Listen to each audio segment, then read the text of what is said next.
Good morning, Tallahassee. It's time to wake up Warchant on 97.9 ESPN Radio. Here's Warchant.com's Aslan Hajavandi and Corey Clark. I be on it all night, man. I be on it all day. Straight up pimp. If you want me, you can find me in the air. I'm on it, I'm on it, I'm on it, I'm on it. What up, everybody? I'm Aslan. He's Corey Clark. It's Wake Up Warchant. It's 97.9 ESPN Radio, back in our natural habitat, the radio studio, no longer in Midtown Tallahassee. Dude, by the way, remember there was that crazy car accident when you dropped me off at my house the other day? Yeah. Dude, another accident. This time, it was one of those minivans that has like a handyman minivan that's got a ladder, like, a repair guy, flipped upside down. Good grief. Chill out, area. people driving over in Levy Park. Always some stuff going on over there. 7th Avenue. Park. Chill out, everybody. Otherwise, but how are you, Corey? I'm good, man. I'm good. I can't complain. It was hot yesterday. Yeah. It's hot every day in Tallahassee. But at least we're getting up bright and early, so we don't get the brunt of the heat. Yeah, I don't know if I want to thank Willie.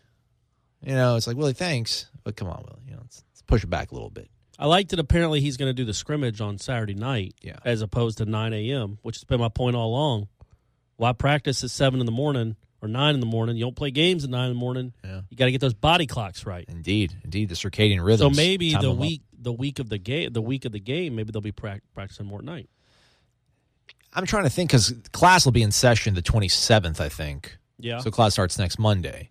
I wonder if that changes anything. Yeah, I don't know. I mean, if they're scrimmaging on a Saturday night, it seems like they would practice on a night. But again, I know he wants to get them practice over and done with so they can actually go to class. Right. Yeah, that seems to matter to this guy. He was at the quarterback club on Tuesday night, said that playing under the lights, playing under the spotlight does crazy things to some people. So we'll see how. That's it, right? After I sort of floated out the whole thing that Harbaugh, and you shot it down very deftly as you always do, but diplomatically when I bring stuff up, right. That we shouldn't expect Willie to announce the starting quarterback tomorrow at the luncheon on Friday, just because Harbaugh did the same thing in Ann Arbor. Right. You get this final scrimmage, and then you kind of go ahead. I feel like you announce it Sunday or Monday. Right. My thing is, so let's say DeAndre's the guy ahead. Let's say DeAndre just doesn't have a good scrimmage, and then Bailey lights it up, or James lights it up, whoever's number 2. Do you put it off? Do you go, oh, well, never mind, we're going to give it to the guy, Man, I don't know. I've never coached a football team. I would assume you're making your decision based on just the one scrimmage. Basically, I guess you kind of want the scrimmage to confirm what you think. And so, yeah, I guess if you go into the scrimmage and then the guy that you think has separated himself, you don't get that confirmation, then maybe, a couple more practices to make sure you're making the right decision. What if he has 3 awful practices in a row? Then you're back to square one, I would think. You wouldn't have much confidence in pulling that trigger. Yeah. We saw practice for 4 periods on Wednesday. Not even 20 minutes. Wasn't really a lot to glean from that, right? So people know. I don't want people to be like, well, talk about practice. I don't care about the traffic patterns around your house, Aslan.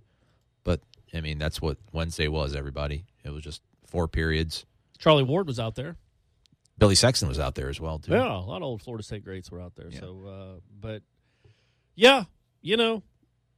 not a whole lot to glean from the 15 minutes that we saw. All right. David Coburn, Chief of Staff for President John Thrasher, was announced yesterday morning as the interim athletics director for Florida State.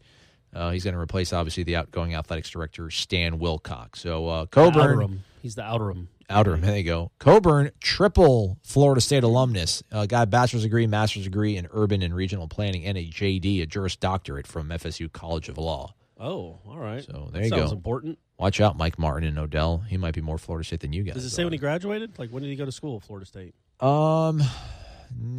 It doesn't know anything about him. They don't date him. They don't date him. That's nice of them, though. You shouldn't have to do that. First response on Warchant was, Dave Coburn is brilliant and will do a great job. We were lucky to have him, says a guy named Taxman1. Sounds like a guy who probably knows his stuff. Well, that's all I need to hear. Yeah, I'm sold. All right, bring it home, buddy. All right, so let's do the Renegade Express. We'll talk to Willie later today, so that'll give us something to talk about on Friday. But with a very slow practice, we'll go to you folks. We'll let democracy take action and take hold. We'll do the Renegade Express. We'll take phone calls probably tomorrow. Give us a call, 850-792-5730, 850-792-5730. Let's start it off. FSU guy, 1989. Wake up, dudes. All caps, 3 exclamation marks. How would you say that, Corey? No, you got it right. That would have been my tone. All right. Like, hey, wake up, dudes. He cannot wait for football to be in full swing. What are your thoughts on the Big Boy T-Pain concert after the Wake Forest game? Do they cancel it if we lose? I'm excited. That's a good pull right there. Big Boy and T-Pain, come on. That's a real big pull. Yep. I am excited. I know Luke Bryant probably isn't, or Jake Owen, or whoever the people that probably usually pencil this in on their calendar. Hey, Doak After Dark's coming. I keep my schedule clear. Is that only a one-time thing in the season, Doak After Dark, or is it every game? No, it's not. I don't think the one they did last time was even. It wasn't after a game. It was just an all-day country fest. Gotcha. Just a bunch of people, and doing country music stuff, which I'm not a fan of. That's fine. I get it. I know there are a lot of people in this community that are fans of country music, but what is encouraging, excuse me, I just had some Cool Ranch Doritos. Kind of went down the wrong pipe. Okay, you want me to carry this one? Talk. All right, so, I'm stoked, man. Big Boy, one half of Outkast, and then T-Pain, obviously, Tallahassee's own. That'll be a good little pull. Yeah, I'm not a big country guy. I know a lot of people are in Tallahassee. But forever, Tallahassee has just been country music. Right. That's all they've catered towards. And it's like, man, you've got a lot of people in this community, college students and, us regular folk, that don't just like country music. So don't just pigeonhole us like we're Nashville. Yeah. And so I think that's kind of cool that they they did it after the spring game with the the people from the 90s that were just still trying to make a buck, and then T-Pain, Tallahassee's own, man. Yeah, that's cool that he's coming back. FSU Guy 1989 finishes off with, who would you like to see as a post-game concert? He says it would be cool to get either the Red Hot Chili Peppers or some Drake. I like U2, REM. Maybe they could get back together. Something like that. What do you think? How about some Imagine Dragons? Oh, I mean, sure. I don't know. I mean, I'll take Chili Peppers. Now, speaking of Chili Peppers, the FSU football Twitter account posted some video from yesterday. It was White Boy Wednesday. Yeah. Which don't get your... Coined by Alec Everett. Yeah, don't get your Jimmys in a rustle, everybody. Relax. Everyone gets along. Racial reconciliation has taken part in that locker room. And Willie's walking around, shaking everybody's hands. They're playing Under the Bridge, and he's singing the lyrics. So he's like, take me to the place I love. He's going around shaking and dapping people up. Yeah, man, Willie. Willie that guy, man. That guy, everything he does. Just stripping it. Just go win games, dude. And then I'll build a statue to you. If you can win games around here, just win games. Where's Willie? Just follow the sauce. It's dripping all over the place. Follow the trail. Awesome. So that's, sure. That's I would like to see some I'm glad that they're maybe expanding their musical interest at Doak Campbell Stadium. Yeah, in case you didn't know, yesterday was the theme for the comeback music on the program was white people music. You know what's crazy though, man, is like back in the 80s, I think even in the 90s, like the Rolling Stones played in Tallahassee. U2 played in Tallahassee. I'm telling you. Hall & Oates played here. Well, that's all I need to hear. A few months ago. But you know what I mean? Like they got real acts to come to the Civic Center. And then I think they all just stopped coming. I mean, it's kind of out of the way. I get it. And if the big acts, if they're touring Florida, they're going to stop, I guess, in Jacksonville or Orlando. They're not going to, come over I-10 to Tallahassee anymore. But I'm telling you, man, the Civic Center used to get great acts, and then it just became, I was going to say hillbilly music. That's derogatory. I don't mean that. I like some country music. My girlfriend likes some country music. I get it. Just I've been here 11 years now in this town, and that's all I've got. That's all I've been flooded with is country music acts around here. Yeah. So it's cool. Now, to be fair, Big Boy and T-Pain aren't Kendrick Lamar. They're not like the top of the or Post Malone. So I know my stuff. Yeah, man. I know my stuff. They're not at the top of the charts right now, right? But they're still a big deal, and I think they're still relevant. They'll play and T-Pain's from Tallahassee, so it's cool that they're honoring him and bringing him back. And Wake Forest better be ready. Yeah, that's gonna be a pump. That crowd's gonna be turned. For sure. Let's breeze through this one so we at least get two questions in one segment. Another one that doesn't look to deal a lot with football. Sorry about that coughing, by the way. It's fine. Are you all right? Wash down that Diet Coke. That's what you need. It was the Dorito dust. It got stuck on the back of my throat or something. I got you. BC Knoll 16 says, Wakey, I love you guys. 3 exclamation marks. Corey Clark, I'm starting to feel like you feel when you tell Ira you love him and he doesn't reciprocate. Come on, man. Show some love. Thanks, Aslan, for usually saying it back. Who is that? BC Knoll 16. He's the one that usually asks like 5 questions, but he's tapered it down BC, a little bit. You know I love you, man. I feel like it's a bond that I don't even need to say anything. It's just felt. You know what's there, man. He asks, can you please ask Willie the next time you have him if there are any plans to change the numbers on the Garnet jerseys from gold to white? Please let him know that most of us hate it. By the way, how do you feel about the gold numbers? Staunchly against gold numbers on the Garnet jerseys. It's very Boston College-ish. Is that what they have now? Yeah. See, I didn't even realize that they have that. Yeah. I'm probably not going to ask Willie that. Probably won't either. Sorry, BC. Maybe when we're shooting the breeze at a Chili Peppers concert and I get us some beers, I'll be like, hey, man, by the way, come on. what are we going to do with a white number? Can we get white on the Garnet? Back in the Charlie Ward days, Clean. it was white numbers. Clean, yeah. But other than we're just shooting the breeze, I probably won't waste like the 2 questions I ask him a week to be a uniform question. Yeah. But maybe he'll just do it on his own, you know? I'm staunchly opposed, again, to gold numbers. The second one is, do you have a grammatical pet peeve? If so, what is it? For me, I hate when people say something like, everybody doesn't like baseball. No. It's not everybody likes baseball. The first sentence implies that every single person in the world does not like baseball. Not true. Word up. Oh, man, that was very Seminole Headlines, that question. No offense to the great Seminole Headlines with you, but that had nothing to do with football, and we just spent like 3 minutes on the BC Knowles. Come on. Cares? Grammatical pet peeves? No. What do we got? I slaughter the English language on the show every day, so my I don't biggest pet judge. peeve by far, well, there's 2. My biggest one is I could care less when somebody's trying to tell you that they don't care what you're saying. Yeah. Well, if you say I could care less, that means you care a little bit because there's other things that you could care less about. There we go. Okay. So, folks, it's couldn't care less. I could not care less what you're telling me. And also, in people that listen to headlines, I probably rant about this once a year, that somehow unanswered became a synonym for consecutive.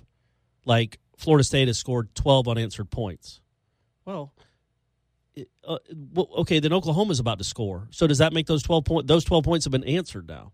Like, somebody will just say Florida State scored 14 unanswered points, and then Georgia Tech rallied with an 8-0 run of their own. Well, then those 14 points went unanswered. They were answered. Oh, you're that guy? They do it all the time. I love unanswered. I use it all the time in television. You're that guy. Because it's incorrect. Unless they ended the game on a 20-0 run, and then you could say they had 20 But for that moment points. in time, they were unanswered. But until they got answered. Okay, but were they not? But they were unanswered, though. At one point, is that not factually correct any longer? No, because they got answered.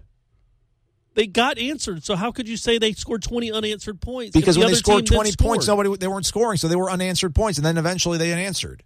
Right. So then they weren't unanswered. They were 20 answered points. Now they might not have answered them with 20 of their own, but that's why you say they scored 20 straight points. You don't say 20 unanswered when the other team scored 10. Many people are upset right now. Don't be upset. We'll come right back. We'll talk football, I promise. It's Wake Up Warchant, 97.9 ESPN Radio. You're locked in to Wake Up Warchant on 97.9 ESPN Radio. Wake up! 97.9 ESPN Radio. It's Wake Up Warchant. I'm Aslan. He is Corey. Thanks so much for being here. It's Renegade Express today, folks. We're taking all your questions from warchant.com's Tribal Council, the best community of Florida State fans anywhere. Give us a call, 850-792-5730. We'll get to the questions from the phone calls tomorrow, 850-792-5730. Back to the questions, Corey? Let's do it. Maxwell Gibbs, our friend, he's actually updated his photo. It's him and his Brazilian girlfriend with the New York City skyline behind them. Okay. Show off. All right. He says, what up? Would have said wake up, but we both know there's no way Corey is just waking up. True. Very good point, Maxwell. 2 things he wants to touch on this week. Number 1, should I, Maxwell Gibbs, want Miami to lose to the Fighting Ed Ogerons? As much as I want FSU to have the opportunity to beat an undefeated Canes team, I'm already annoyed by my friends back in South Florida who won't shut up about the U being back. Yes, none of them went to Miami. They went to the FIU, FAU, and UCF. Who are we going to root for? I mean, who's the family rooting for? If it's a rival, you root against your rival. I mean, I get that some people want conference pride. It's ACC versus SEC. But the whole thing about wanting to beat an undefeated Miami team, no. I mean, they haven't been very good. When you beat them 7 years in a row, they weren't really all that good. Did that take any of the sweetness away out of those victories? True. So I would say, just if you're a Florida State fan, I would think the default position is to always root against Miami and Florida. Unless they're playing Texas A&M. I disagree. All right, well, of course. I think I always root against Florida. Right. I made this flow chart one time I put on Twitter. It was just like, do I root for my rival? And it was, if my rival wins, does that mean I make it to the national title game? If yes, it's acceptable. If no, then no. I mean, that's the only time you root for Florida. So then you do agree with me. But I think I'd like to see Miami undefeated, and then you get to knock them off as Florida State. Because they beat you, and then they're number 3 in the country. Yeah, but then they have time to lose. With Florida, there so many times, like in the Tebow era, people are like, well, I hope they're undefeated when they play us so we can knock them off. It's like, no. Because we're the only thing standing between them and the gates of national championships, and I don't trust us. Right. Let them lose every single week.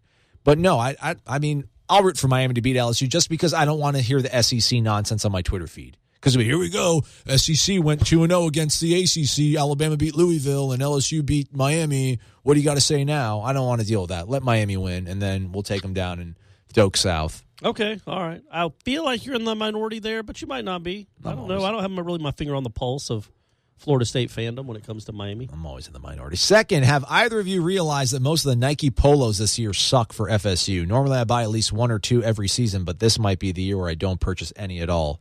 Your bro Gibby arrived September 1st. Good, man. Yeah. I looked at some of the FSU polos on Garnet and Gold. Yeah, they're like $80 these days now. Do we sell our Crazy. own polos, Warchant, the ones that Gene got us? Do we sell those to people in large? No, that's us. That's like a uniform. It says warchant.com. We don't want just some drunk hooligan wearing that polo around. Well, I mean, if they bought it, we wouldn't hand it to them, but if they bought it, I feel like they're a big fan. That just means they're a big fan of Warchant. All right, whatever. All right, let's go. We got to go. Up-tempo, no huddle. Noel Wardaddy, 1424. Great show, gentlemen. Aslan. Don't let the haters get you down. Keep doing your thing. Appreciate that. Here's my question. Is Brian Burns really that good, or is the O-line that bad? Because they can't seem to stop him. Well, we'll see. When you watch him in person, it's pretty impressive. I think he is that good. I don't think he's the guy that's going to, be great against the run. But I think he's a double-digit sack guy this year if he stays healthy, and that's a huge deal. And I think he's a guy that can rally that whole defense with just his personality, his mindset. I don't know if that he's a vocal leader. I know he's vocal when he's talking smack to the offense, but I don't know if he's a vocal leader. But I don't know that he has to be. I think he's really good. In fact, I wrote a story, Aslan, on warchant.com. That's correct. About all of the defensive ends not named Brian Burns and how there's they really like Janarius Robinson a lot. Yeah. They do. Yeah, they do. And he can, he plays both. I guess the field defensive end is the fast guys. The guys, the flash. They're the flash defensive ends, and that's Burns and Kando. Although Kando still, I don't think, quite 100%. And then the other one, the boundary, is the bigger guys that are, better against the run. So that's Wolverine, and J-Rob, and then I guess the Dennis Briggs kid, too. Correct. Will be Dennis Briggs Jr. Right. Not senior. Correct. Guys, senior's not here anymore. Nope. It's junior. And so, but they're working Janarius at both positions, and they act like he could be really good. Like he's one of those guys that's taken that step from the guy that doesn't do much his first 2 years. Frankly, the guys that Jimbo would talk about sometimes. Like, if they haven't done anything in their first 2 years, you just give up on them, don't think they're good players. Yeah. This guy, it might have clicked for him. Mark Snyder said there are times in practice where Janarius Robinson will do something, and he'll say, wow, because he is a big dude. But when you watch him in the little shuffling drills, the feet drills, to me, other than 99, he's the quickest guy they got. Yeah. And he's a big guy.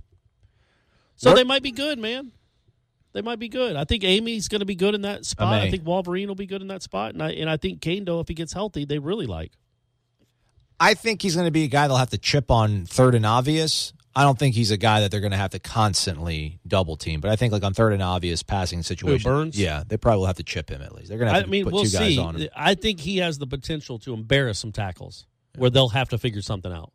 Much like the kid at BC did to Florida State a couple of years ago down here. Harold Landry? Yeah, on that Friday night. They didn't have an answer for him. And I think Burns, for some guys, not all guys, but some tackles just won't be able to handle it. The answer was not Brock Rubel. What are your thoughts on the O-line? Will they be ready for Virginia Tech? I don't know. I think that I like it. Listen, the 5 guys they have right now, I feel really good about. Mm-hmm. Cole Minshew, who knows how his health is going to hold up over the course of a 13-week season. I like who they have, though. Derek Kelly got big praise at the touchdown club on Tuesday night from Willie, saying he's been having a heck of a camp. Derek Kelly's holding things down the left side. Jawan Williams seems to be doing really well. Eberle, for however much maligned Alec Eberle was, Alec Eberle is a very good college center. And then Landon Dickerson at the right tackle spot is pretty darn gifted. I feel good about them. If they all stay healthy, they'll be pretty good. All right. He says, after the scrimmage, I really honed in on Harlan Barnett, saying the defense was not knocking guys backwards, if I could talk. That was a problem the last few years under Charles Kelly. Do you think tackling will still be an issue for this season? Lastly, any update on Samuel's injury and impact on the depth chart? Yeah, there's an update. Check it out on warchant.com. You've already seen it. As far as the tackling, I don't think it's. We didn't get to talk to Charles Kelly, so this is hard to say. But I don't know that pushing guys backwards and punishing folks was a big priority for his defenses. Right. I think it was just assignment, get there, make the tackle, don't give up a touchdown. Harlan Barnett, because of how he played and because he did learn under Saban and he learned under Belichick, they want to punish you when you have the ball. And I think the fact that he brought that up means that, it's going to matter to him, and he's going to make sure they're ferocious when they get to the ball. That's one of the calling cards of his defenses at Michigan State. They weren't just, hey, let's politely lay you on the ground. They were mean, and I think he wants his defense to be mean. Yeah, get there and get there and arrive angry. Heisman 20, wake up, wake up, wake up. 3 of them, all caps. Apnea surgery. Exclamation points after? One, just one. Right. Apnea surgery recovery is going great. Awesome to hear. Okay. Solid. Good, man. Good. Sleeping is a huge, huge thing, man. It's very important. Another AS is an unknown. What's going on with the surgery is with that? They take like your adenoids, or I think they take like mass, like tissue out of the back of your throat and stuff. Does apnea mean that you legit stop breathing? Is that what it means? I mean, I don't know if that's what it means, but that's part of like one of the symptoms of it. Like you literally stop breathing. I mean, that's some scary stuff. It is. Anyway, sorry. Go ahead. Hey, I'm glad that everything worked out. Yeah, rooting for you, buddy. What's going on with Asante Samuel Jr.? He never shows up on reports. Is he bouncing around doing things, or is his lack of size experience keeping him well behind the older defensive backs? Didn't Willie talk about him or did he not? He might have. Listen, I was watching DBs on Tuesday, and Levante is just, Levante Taylor is just he's the yardstick. I mean, you measure things against him. And I remember seeing Asante Samuel take a rep a few snaps later. I'm like, he looks close to that. I mean, that might be a bit bold, maybe too much of an oversell, but I mean, you can, like I say, you look at guys and then you look at the next guy in line and you're like, okay, there's a reason why he's first team and that guy's second team. Asante Samuel Jr. looks pretty good. He seems to play with some ferociousness as well, which I'm sure Harlan Barnett, definitely values. So he's one of the guys I think is certainly in the mix to get some reps out there. I mean, I don't know how they're going to rotate cornerbacks, but he's got to be one of the first options coming off the bench, I would think. Yeah, I wouldn't be surprised at all if he's playing even Labor Day night. Yeah. Should we just call it Labor Night? Labor Day night, kind of. It's just a lot. Oxymoron. Yeah, it's dumb. Well, just Labor Night. Okay. All right. So I've coined that. I can't. No, I can't get behind that. What? Labor Day night? Do we ever say Christmas Day night? We say Christmas night. And I know Christmas Eve is different than Christmas night, but if you have a dinner on Christmas night, that's what you have. You don't say Christmas Day night. But it's Christmas. It's not Christmas Day. The holiday's Christmas. Well, you're right. This holiday is Labor Day. Labor Day. It's not. The holiday's not labor. Yeah. That's okay. You taught me out of it. All right, you won. All right, let me go to a break. Good job, Aslan. Let me take a victory lap. We'll be right back after this. It's 979 ESPN Radio's Wake Up Warchant. Warchant.com is the ultimate inside source for FSU football and recruiting. And now you can get in on the action for free for an entire month.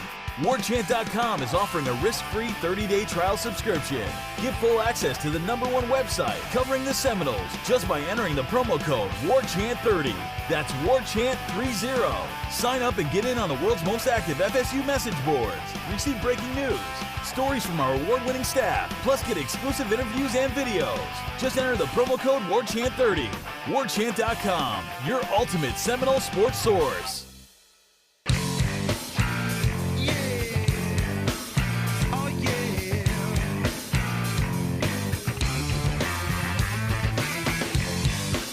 All right, I'm done gloating. Back to business. He's Corey Maslon's Wake Up Warchant 97.9 Congrats, buddy. That was Radio. a big. I'm gonna let you have that moment. It's a good moment for you. Frame it and everything. Don't forget, again, folks, it's Renegade Express today. We're taking all your questions over on warchant.com's Tribal Council. Here we go. Conway T. 4811. Corey and Aslan, or should I say Aslan and Corey? I think Corey and Aslan does sound better, although, I mean, I put myself second billing there. In your alphabetically, it's not correct. Aslan and Corey. Yeah, Corey and Aslan does sound better for sure. All right. Okay, easy.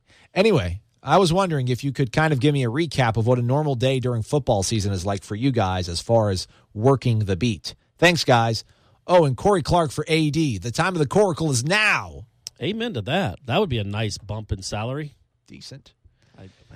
What's a normal day 90% during raise. football season like for you on the beat, Corey? Does it count? Is it raise. football season right now? Yeah, it's hard to say because we don't know quite what the schedule is going to be once the games start.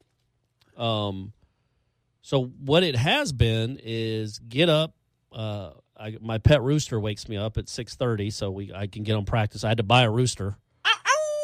Yeah, for Willie Taggart's practice schedule.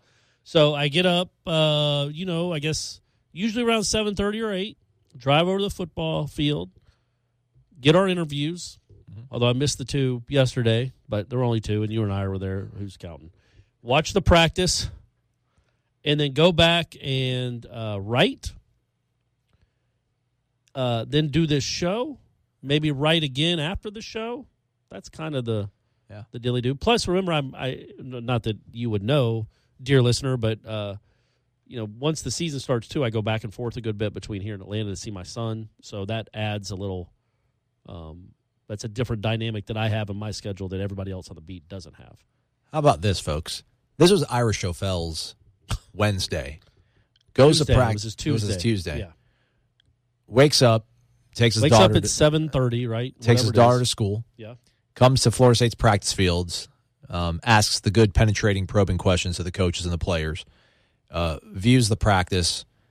Following that, comes to this studio and with Corey Clark and Jeff Cameron records the wildly popular Seminole Headlines podcast, then gets into a car. / radio show. Sorry.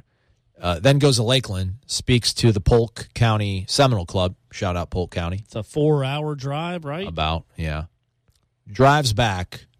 And then cranked out, I think maybe a column on Thrasher. I don't think he did. Yeah. So that's the one. That's the one box he didn't check off. But not only that. So he got back at 1 a.m. and then he was there for interviews on Wednesday morning. After all that, after the 8-hour round trip drive. Yeah. Meanwhile, Corey Clark rolled in a little bit too late. In my defense, there was some weird traffic thing going on Pensacola. Yeah. And it backed me up, and I couldn't get there quite in time. Plus, I hit snooze on my rooster. Gotcha. Amstaff Knoll. Listen, kickoff is mere days away. I stay woke. Hypothetically, Tamorian Terry and Randy Moss are on the same team and clearly win the national title. The question is, does Florida State finish with more passing touchdowns or total rushing yards on the season? If Tamorian Terry and Randy Moss are on the same team? Yeah. Probably more passing yards. Yeah. Well, yeah. No, he was being sarcastic. More passing touchdowns. Aslan, which player's a better fit in Harlan Barnett's defense? Big Julius Campbell or Gary Bertier? Probably say Gary. You're not going to know either one of those names. Why are you acting like you know who they are? Aslan, Corey, a guy steals your mother's purse. What player not named James Blackman on the current roster do you bring with you to get the purse back? Why are you making fun of my question? That's a good question. He's stealing all your questions. That's a good question.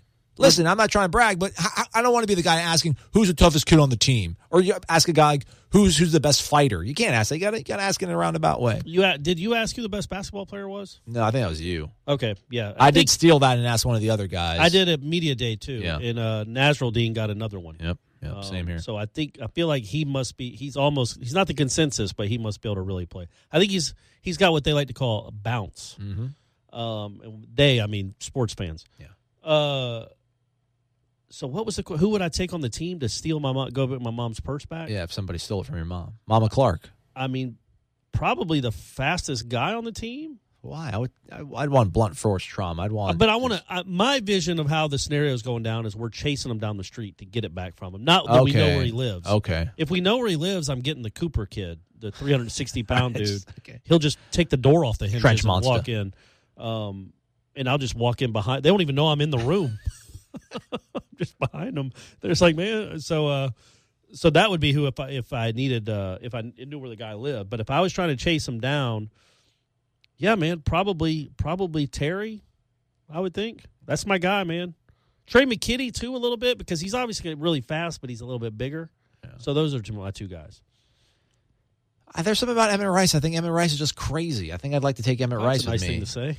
I mean, in a flattering way. Oh, good. I hope people look at me like scary, like don't mess with that guy way. Or I take my boy James Blackman. I know you say I can't name James Blackman. I'm gonna take him. By the way, what he asked, the other question about the two linebackers, those are from Remember the Titans. Oh, are they? Strong side and weak side. Oh, they're the strong two captains. side, Weak side. They come together in the at that practice, and that's when the team really meshes. In fact, the Bertrand guy or whoever, the white guy, that's who I know. I said Bertier. I don't mean to make it racist, but he's the white linebacker. I feel like in the movie he gets in a really bad car accident and can't play football again, and I thought that was fictionalized, but I'm pretty sure that actually happened. He was like their biggest recruit, like the best player on the team, and then like late in the senior season he got in a really bad car accident, couldn't play. Okay, enough spoilers. All right, and at any point in the future is Jimbo invited to plant the spear at midfield before a game? Man, that's the that best might be a question sincere of the bunch. question. Maybe it's a sincere I think question. that's the best question of the bunch, even if it wasn't sincere. He did bring a national championship here and a lot of great players, and it was a tremendous run for a finite amount of time, but it was tremendous. No, I still don't think so. I mean, but he did have a really fun run. I'm trying to think who's done it that isn't Osceola. It's either been somebody that had some sort of direct tie to the tribe. Well, Burt Reynolds has done it. Bobby. Bernie Sliger, the AD, did it one year. Bobby's done it. Did Dion do it?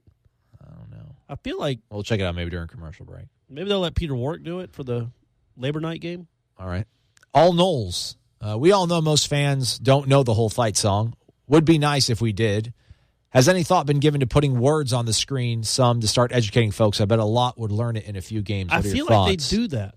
Do they actually put they like karaoke? They should put the words on the screen during the fight song. I think they do at least once during a game. I feel like they put it on the video board. I don't think anybody looks at it or reads it or sings along, but I think they do that, like they do with the national anthem.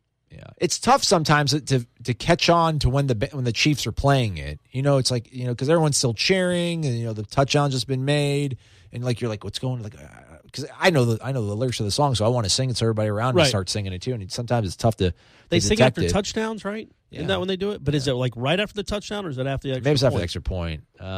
I don't know, but I just remember the last time I was in Doak for the Clemson game, I was like trying to catch up, and I'm like, oh, here we go. All right, this is where I have to jump into the song. But then we're never on. But then, like, we're saying STATE, and on the other side, they're going like IDA. Like, it's like floor, woo! It's the echo and all that stuff. Oh, it's bad. Bad. We got to figure that out. But yeah, that's a good idea, all Knowles. Hopefully they will maybe do that if they don't already. I feel like they do, but if they don't, then yes, I'm going to tell somebody to do that. Yeah. All right, let me see here. All right, we got time for another question. I'm scrolling through here. Alston P asks, he joined on Monday. He has one message. There you go. This is it. What's his name? Alston P. Like a play on Austin P? Maybe. Or maybe that's No. It's just the letter P, not P. Oh. Yeah. For some reason I had it spelled out P-E-A-Y. You're already like in March Madness mode filling out your bracket.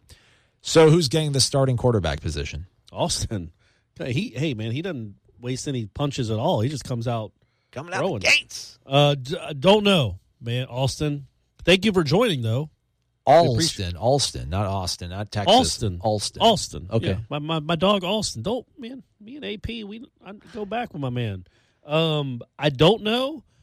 My hunch is DeAndre Francois, but I could be wrong. So there's your insightful commentary. My hunch would be DeAndre Francois.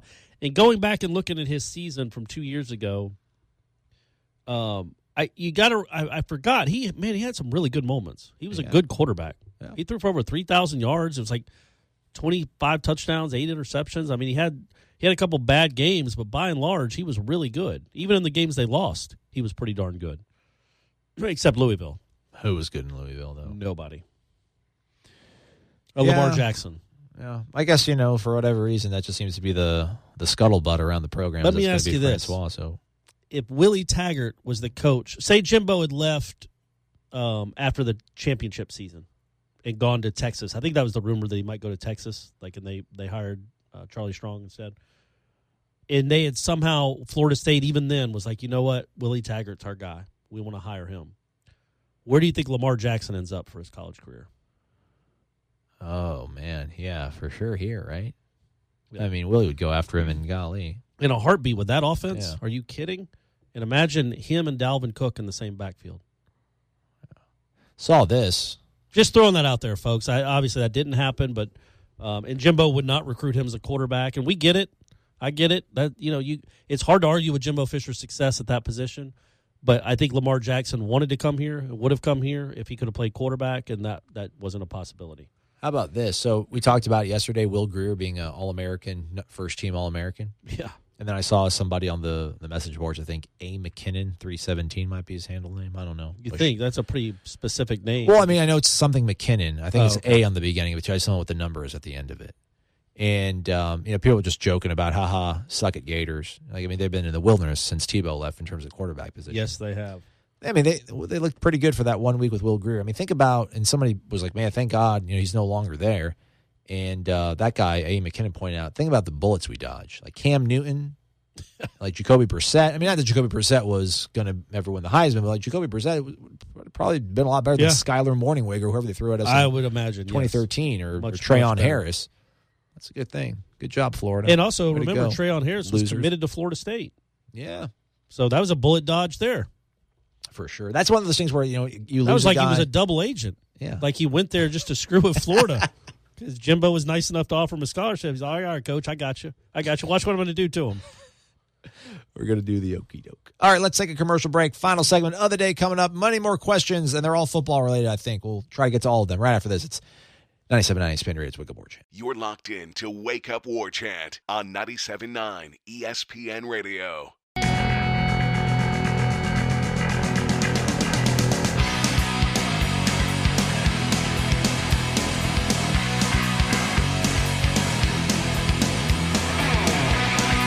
No more funny business. Let's get right to it. It's Wake Up War Chant, 97.9 ESPN Radio. He's Corey Maslan.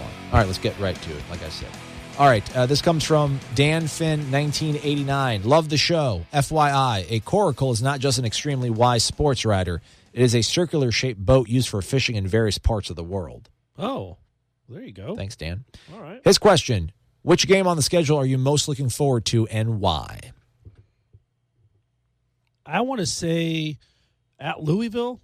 It's a cool place to go. Really? I like Churchill Downs. Okay. It's fun. There's a casino around there. I would say that or Miami, probably. Clemson, I just think Clemson's obvious. And I'm really, really looking forward to that first game. Yeah. But does that count?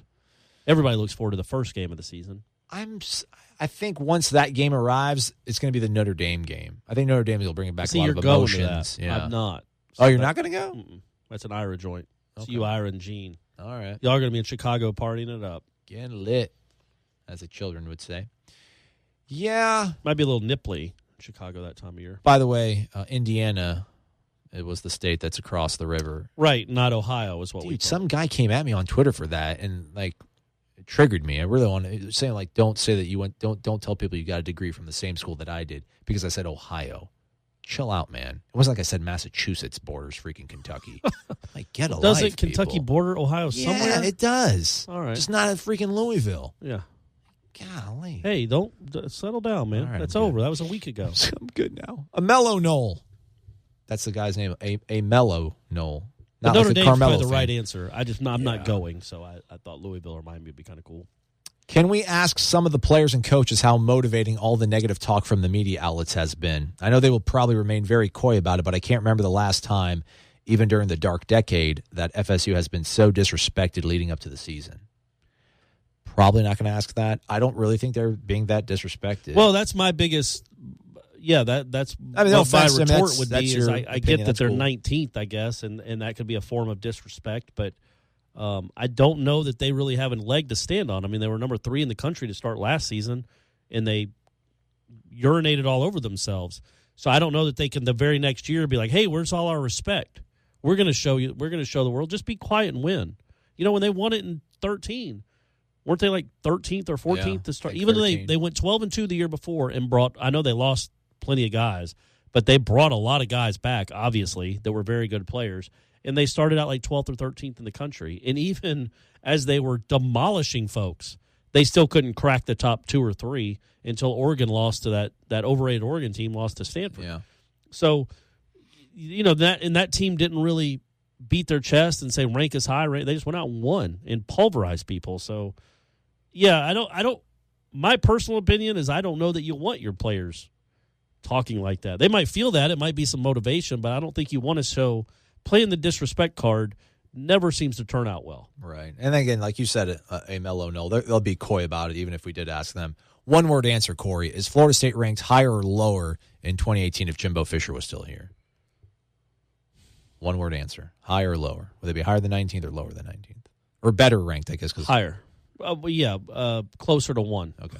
That's all There I we was go. saying. Attaboy, perfect. There you go. Sorry, that's fine. Carlsbad Knoll, how do you think coaches will game the new redshirt rule? For example, will they strategically lay out a game plan for each freshman, or will it just be a game day decision while keeping track of the 4-game limit? I think it'll be more the latter. They'll do that. Both David Kelly and Willie Taggart have talked about the fact that that the way the kids are handling the bowls now, and so many players, if they're going to be drafted, like Levante Taylor, probably isn't going to play in the bowl game this year unless it's for something. Yeah. And that's just my opinion. He probably won't. And so you have to make, even if a kid's redshirted, he might still have 1 game eligible to play. And I think that's where it's going to come into play the most, is for bowl games and for later in the season.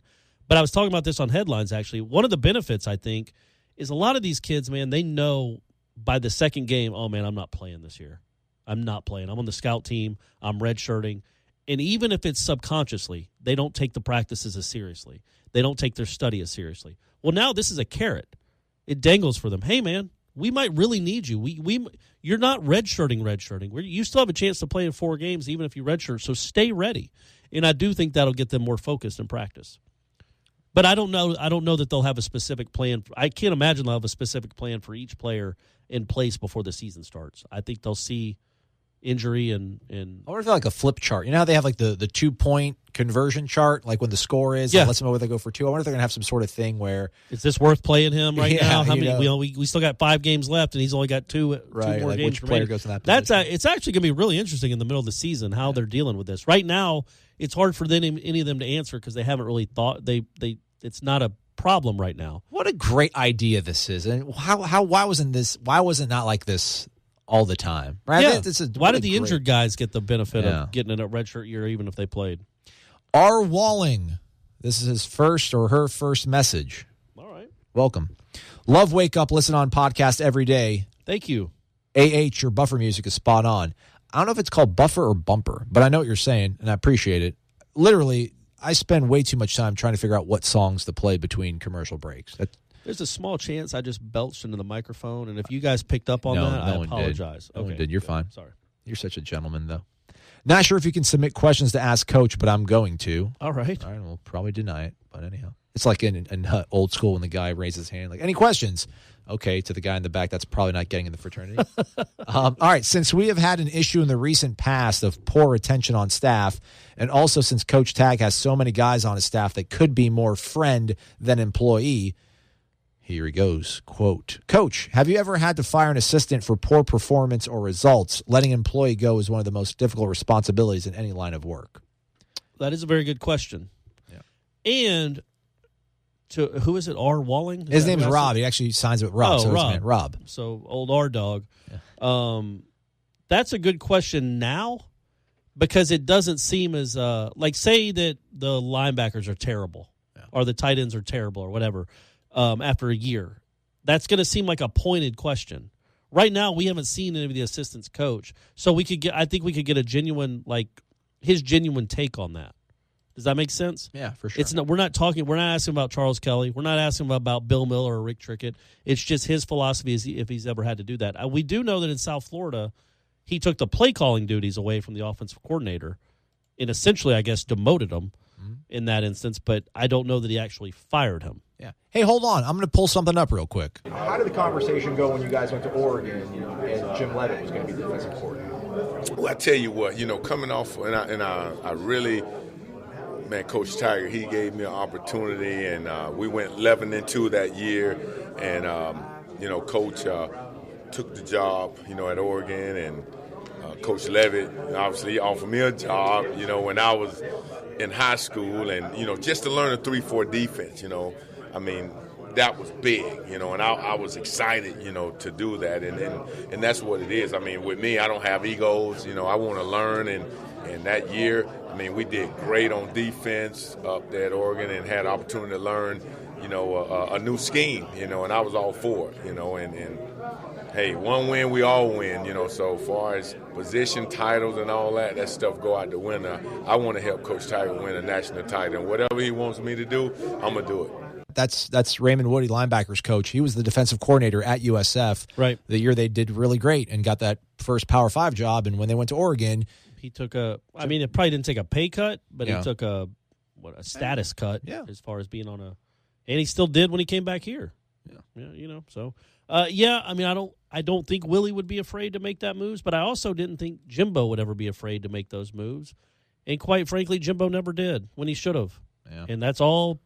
Look at how many guys he took on from this last staff of Florida State to Texas A&M. That tells you some of those guys are completely out of work. So that tells you what he thought of them while they were here, and yet he still didn't fire them. Maybe he would have fired them after the 17th season if he'd come back, but he didn't.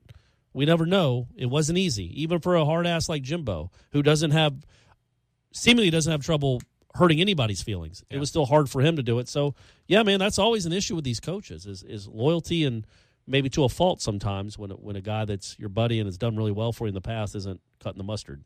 And he's done it, and it worked out pretty well, though. It looks like no hard feelings. Obviously, Raymond Woody's back. Yeah, he's back. He's following Willie around, yeah. All right, let's go follow Willie around at practice, shall we? Let's do it. Thanks for listening. It's Wake Up Warchant, 97.9 ESPN Radio. Jeff Cameron coming up at 3. The Sod Cemetery, Osceola and Renegade, and, of course, the War Chant. These are great traditions known to all Seminole fans. If you are a card-carrying, garnet, and gold-wearing Nole, don't you deserve a site that is truly dedicated to covering FSU sports? Warchant.com's staff has over 50 years of experience covering the Seminoles. Warchant.com is the only FSU outlet with a full-time recruiting analyst in Tallahassee. Plus, it's the only site with a full-time videographer and a daily podcast, 100% dedicated to FSU sports. Why act like Gators and settle for second best? Warchant.com, your ultimate Seminole sports source.